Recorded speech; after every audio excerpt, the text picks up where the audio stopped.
Chief executive, secretary, chief financial officer, auditors, legal advisers سمیت directors اور افسران کی سیزیشن کا طریقہ کار۔ سسٹم میں لاگ ان کرنے کے بعد مائی کمپنیز یا LLP کے بٹن پر کلک کر کے مطلوبہ کمپنی کا انتخاب کریں۔ کمپنی منتخب ہونے کے بعد کارڈ کے آخر میں موجود ویو ڈیٹیلز کے بٹن پر کلک کریں۔ آپ کو ڈیش بورڈ اسکرین ظاہر ہوگی۔ یہاں آپ ایونٹ بیسڈ فائلنگ کے سیکشن میں induction, cessation and change in particulars of company directors and officers کے آپشن پر کلک کر کے ڈائریکٹرز اور افسران کی سیزیشن کا عمل شروع کر سکتے ہیں۔ یہاں یہ بتانا ضروری ہے کہ کمپنیوں کے تمام موجودہ ڈائریکٹرز یا چیف ایگزیکٹو آفیسرز جو فی الحال ایزی فائل پورٹل میں رجسٹرڈ نہیں، خود کو فوری طور پر ایزی فائل میں رجسٹر کروائیں۔ اب کسی ڈائریکٹر یا CEO کی اپوائنٹمنٹ یا ریزگنیشن یا ریٹائرمنٹ رپورٹ کرنے کے لیے پروسیس صرف ایزی فائل کے ذریعے سبمٹ کیا جائے گا، جس کی انکمنگ یا آؤٹ گوئنگ ڈائریکٹر یا چیف ایگزیکٹو آفیسر اپنے پن کے اندراج سے ڈیجیٹل طور پر تصدیق کریں گے۔ کسی بھی آفیسر یا ڈائریکٹر، لیگل ایڈوائزر یا آڈیٹر کو ختم یا معطل کرنے کے لیے درخواست کے صفحے پر دکھائے گئے اسٹیک ہولڈر کے سامنے بٹن پر کلک کریں اور ہٹائے جانے کی وجہ منتخب کریں، جس کے بعد اس مخصوص اسٹیک ہولڈر کے لیے سیزیشن پیج کھل جائے گا۔ یاد رہے کہ ڈائریکٹر اور چیف ایگزیکٹو آفیسر کے ریزگنیشن یا ریٹائرمنٹ رپورٹ کرنے کے لیے ان کا کنسنٹ یعنی پن 5 دن کے اندر اپلائی کرنا لازمی ہے۔ اس کے بغیر آپ فارم 9 کا پروسیس سبمٹ نہیں کر سکیں گے۔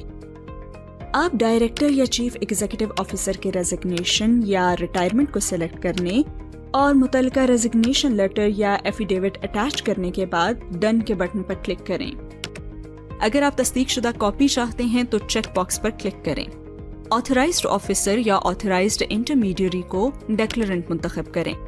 آتھرائزڈ آفیسر اپنا پن درج کرے گا اور جو ڈائریکٹر یا چیف ایگزیکٹو آفیسر ریزائن یا ریٹائر سلیکٹ کیا گیا ہے وہ اپنا پن 5 دن کے اندر اپلائی کرے گا۔ یہاں یہ بتانا ضروری ہے کہ آتھرائز آفیسر کے پن اپلائی کرنے کے بعد آپ کو پروسیس کے شروع میں ایک نوٹیفیکیشن نظر آئے گا جو یہ بتا رہا ہوگا کہ اگر ڈائریکٹر یا چیف ایگزیکٹو نے 5 دن کے اندر پن اپلائی نہ کیا تو آپ کی اپلیکیشن SECP کے پاس بغیر کنسنٹ کے جمع کرنے کی اجازت لینے کے لیے کھل جائے گی۔ مطلوبہ شخص اگر 5 دن کے اندر اپنا پن اپلائی کر دیتا ہے تو پروسیس سبمیشن کے لیے انیبل ہو جائے گا۔ آتھرائزڈ آفیسر یا آتھرائزڈ انٹرمیڈیری اپنا پن لاگو کرے گا، جس کے بعد سبمٹ کا بٹن ایکٹیو ہو جائے گا۔ اب آپ درخواست جمع کروا سکتے ہیں۔ 5 دن گزرنے کے بعد اگر مطلوبہ شخص نے پن اپلائی نہ کیا تو سینڈ فار امپیڈمنٹ کا بٹن انیبل ہو جائے گا۔ اب امپیڈمنٹ سینڈ کرنے پر نوٹیفیکیشن پاپ اپ ہوگا۔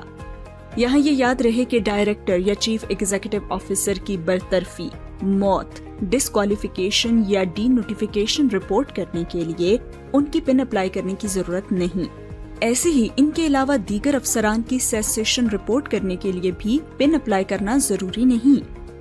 امپیڈمنٹ رپورٹ کرنے کے بعد پروسیس کا سٹیٹس سینڈ فار امپیڈمنٹ میں تبدیل ہو جائے گا۔ SECP کی طرف سے پرمیشن ملنے کے بعد پروسیس کا سٹیٹس ڈرافٹ میں تبدیل ہو جائے گا اور آتھرائز آفیسر انڈکشن سیسیشن کے پروسیس کو سبمٹ کر کے فیس جمع کرا سکتا ہے۔ پیمنٹ کی اسکرین پر آگے بڑھنے کے لیے پے ناؤ کے بٹن پر کلک کریں۔ سسٹم آپ کو ایک نوٹیفیکیشن بھیجے گا جس میں آپ کو فیس کی بروقت ادائیگی کرنے اور تاخیر سے فیس جمع کروانے پر جرمانے سے بچنے کے لیے بقایا دنوں کی تعداد سے مطلع کرے گا۔ آپ کو فارم جمع کرانے کے 7 دن کے اندر ادائیگی کرنا ہوگی۔ اگر 7 دن کے اندر ادائیگی نہ کی گئی تو سسٹم درخواست منسوخ کر دے گا۔ ادائیگی کریڈٹ کارڈ، ڈیبٹ کارڈ یا 1 بل کے ذریعے کی جا سکتی ہے۔ درخواست دہندہ اپنے ہوم پیج پر اپنی درخواست کا سٹیٹس دیکھ سکتا ہے۔ کسی بھی سوال یا وضاحت کے لیے SECP کی ویب سائٹ www.secp.gov.pk پر موجود یوزر گائیڈ، واٹس ایپ 0306936565 یا access.secp.gov.pk پر معاونت لی جا سکتی ہے۔